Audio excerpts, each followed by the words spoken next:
হয়, কোকৰাঝাৰত যিটো সতীত্বক হত্যা কৰা ঘটনা, চাঞ্চল্যকৰ ঘটনাটো সংঘটিত হোৱাৰ পিছত পুনৰ হত্যাকাণ্ড সংঘটিত হৈছে যে শান্তিৰ কোকৰাঝাৰত। এই মুহূৰ্তত মই যিটো উপস্থিত আছোঁ, যিটো কোকৰাঝাৰ চহৰৰ যিটো হাতীমাতাত, যিটো জন্মদাতা মাতৃকে নিজ সন্তানে যিটো হত্যা কৰা যিটো চাঞ্চল্যকৰ ঘটনা সংঘটিত হৈছে পুনৰবাৰ যিটো হাতীমাতাত। মই ক'ব বিচাৰিছোঁ যিটো পাৰ্বতী ব্ৰহ্ম নামৰ যিটো জন্মদাতা মাতৃ, এই মাতৃকে নিজৰ সন্তান পদব্ৰহ্ম নামৰ নিজৰ সন্তানে যিটো ড্ৰাগছ যিটো তেওঁ আসক্ত আছিলে, যিটো ধন বিচাৰিছিলে ড্ৰাগছ সেৱন কৰিবৰ বাবে, এই ধন যিটো দিবৰ যিটো মান্তি নোহোৱাৰ বাবে নিজ জন্মদাতা মাতৃকে হত্যা কৰি পেলালে যে কোকৰাঝাৰৰ হাতীমাতাত।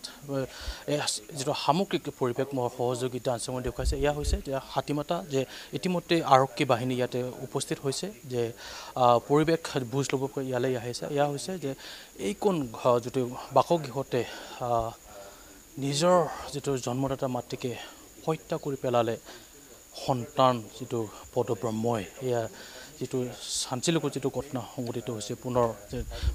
পোনে ইয়াৰে স্থানীয় লোক আছে বা ৰিলেটিভ আছে, তেওঁলোকৰ পৰা কিছু কথা জানিবলৈ যত্ন কৰিম। যে ছাৰ, কি ক'ব যিটো এই ড্ৰাগছ যিটো এটা ভয়াৱহ এটা যিটো পৰিস্থিতিৰ দিশে যিটো গতি কৰিছে নৱপ্ৰজন্মই, এই তাতে তাৰ পালি গতি কৰিছে, কি ক'ব যিটো ড্ৰাগছ যিটো আসক্ত পদব্ৰহ্ম নিজ মাতৃকে হত্যা কৰি পেলালে? তো ড্ৰাগ এডিক্টেড হ'লেতো মানুহ কিবাই নাথাকে, মানে এডিক্টেড হ'লেতো সি মানে একো হুচ তুচ নাথাকে, একো নাথাকে, এইটো খাব নালাগে।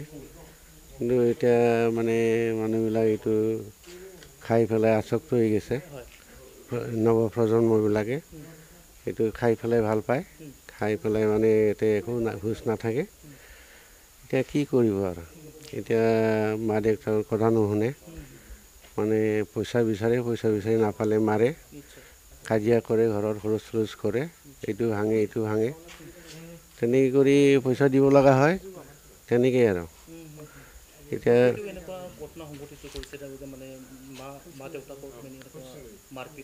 আমাৰ মাৰপিট কৰে, আগৰ পৰাই মাৰপিট কৰি আছিল, আমি শুনিছোঁ। হয়, পইচাটো নিদিলে মাৰে, তেনেকেই আৰু। এতিয়া কি থাকিব নোৱাৰে, এডিক্টেড হৈ গ'ল। এইটো পদ্মব্ৰহ্ম, পাৰ্বতী ব্ৰহ্ম,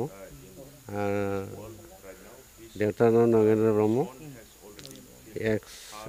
লেকচাৰাৰ আছিল, বহুত দিন হ'ল ৰিটায়াৰ হোৱা। হয়। চৰকাৰো এইটো আহ্বান জনাওঁ যে মানে যিবিলাকে ড্ৰাগছ বিক্ৰী কৰে সিহঁতক ধৰিব লাগে আৰু এৰেষ্ট কৰিব লাগে সিহঁতক। সিহঁতে এইটো সুলভ মূল্যত মানে বিক্ৰী কৰি আছে, য'তে বিক্ৰী কৰে। সিহঁতে মোটামুটি পুলিচে সিহঁতক মানে ধৰিব লাগে, শেষ কৰি দিব লাগে, মানে গুৰিৰ পৰা শেষ কৰি দিব লাগে। আৰু সিহঁতেতো মানে গমেই পাব, যি মানে ড্ৰাগছ খায়, সিহঁতক সুধিলে সিহঁতে কৈ দিব ক'ৰ পৰা কিনে, ক'ৰ পৰা আনে, এইবিলাক জানে সিহঁতে সুধিলে পাই যাব ক'ত পৰা কিনি আছে, ক'ত পৰা লৈ আছে। মুখ্যমন্ত্ৰীটো আমাৰ মুখ্যমন্ত্ৰী চাৰিটো মোটামুটি এৰেষ্ট কৰি আছে, অৰ্ডাৰ দি আছে,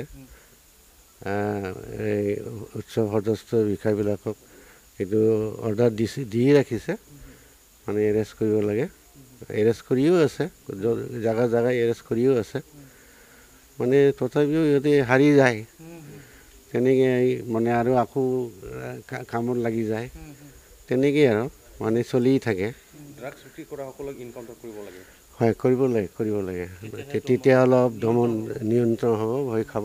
কিন্তু সমাজক মানে নিজৰ ল'ৰা ছোৱালীক মানে চাব লাগে, মানে সমাজেও এইটো মানে চাব লাগে, মানে সমাজেতো জানেই কোনে খায় ক'ত, এইবিলাক জানে সমাজে, সেইবিলাকো সমাজেও এইটো মানে দমন কৰিব লাগে হিচাপত। নহয়, দুজন ডাঙৰ এটা আছে, তেওঁ কিন্তু ইয়াত নাই ইয়াত নাই নাই ইয়াতে থাকে বেলেগ থাকে ইয়াতে থাকে ওচৰতে থাকে দাদা আমিও গম পালোঁ 8টা মানতহে শুনিছোঁ 8টা মানতহে ৰাতি আহি পালোঁ কিন্তু শুনামতে 4টা মানতে হোৱা বুলি কৈছে মানুহবিলাক এইটো নাজানো আমি টেষ্টটো আমিতো ওচৰত যোৱা নাই পৰি আছিল তলত মানুহবিলাকে দেখাবিলাকে কৈছে ভৰিটো টেষ্ট লাগি আছে তেনেকৈ আৰু কি আহিছে আৰু কি ধৰি লৈ গ'ল লৈ গ'ল ফৰ্দ ব্ৰহ্ম তাক লৈ গ'ল বিয়া হৈছে বাচ্ছাটো নাজানো বাচ্ছা বোধহয় নাই 35-36 তেনেকৈ হ'ব তাৰ মাটো এতিয়া আছোঁ মোটামুটি 80 বছৰ হয় ই আছিল সৰু ল'ৰা আছিল ৰিহাবতে ৰাখিছিল বোধহয় ওলাই আহিছে আসক্ত নাখালে থাকিব নোৱাৰে হয় পইচা বিচাৰিছোঁ স্থানীয় লোক আছিলে মুঠৰ ওপৰত যিটো ক'ব লাগিব যিটো 80কে অধিক যিটো বয়সৰ যিটো পাৰ্বতী ব্ৰহ্ম নিজ মাতৃক যিটো নিজৰ সন্তান পদ ব্ৰহ্মই যিটো যেনেধৰণৰ হত্যা কৰি যিটো চাঞ্চল্যকৃত পৰিৱেশ সৃষ্টি কৰিলে এয়া মই আৰু আপুনি কল্পনা কেতিয়াও কৰিব নোৱাৰে এটা ঘটনা সংঘটিত হৈছে কোকৰাঝাৰ চহৰত যে মুঠৰ ওপৰত তেওঁ ইতিমধ্যে মুখ্যমন্ত্ৰীয়ে তেওঁ আহ্বান কৰিছে যে যিসকলে ড্ৰাগছ বিক্ৰেতাক যিটো নিয়ন্ত্ৰণ কৰাৰ যিটো পদক্ষেপ কঠোৰ পদক্ষেপ গ্ৰহণ কৰিব লাগিব অন্যথা যে নৱপ্ৰজন্মই যিটো এই ড্ৰাগছ যিটো আসক্ত হোৱাৰ পৰা হাৰি নাযাব যাৰ বাবে তেওঁ স্থানীয় লোকে আহ্বান কৰিছে মুখ্যমন্ত্ৰীলৈ যে যাতে ড্ৰাগছ বিক্ৰেতাক নিয়ন্ত্ৰণ কৰাৰ যিটো পদক্ষেপ গ্ৰহণ কৰাৰ এটা যিটো পদক্ষেপ গ্ৰহণ কৰাৰ বাবে তেওঁ ইতিমধ্যে তেওঁ আহ্বান কৰিছে মুখ্যমন্ত্ৰীলৈ